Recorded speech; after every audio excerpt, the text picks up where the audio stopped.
दोस्तों खेसारी लाल का नए गाने का पोस्टर आप सभी के बीच आ चुका है। इसी पोस्टर के बारे में खबर दूंगा तो वीडियो को लास्ट तक देखें। ट्रेंडिंग स्टार खेसारी लाल नए गाने का पोस्टर आप सभी के बीच आ चुका है, जिस गाने का नाम है स्लेटी रंग सड़िया। इस गाने को लिखे हैं राकेश निराला और इस गाने में म्यूजिक दिए हैं ओम झा। और दोस्तों इस गाने में नजर आने वाले हैं ट्रेंडिंग स्टार खेसारी लाल यादव और यामिनी सिंह।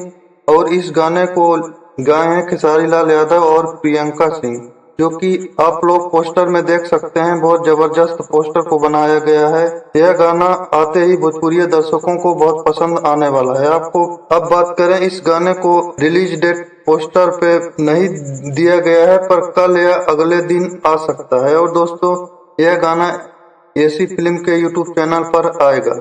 वीडियो पसंद आए तो लाइक जरूर करें। धन्यवाद।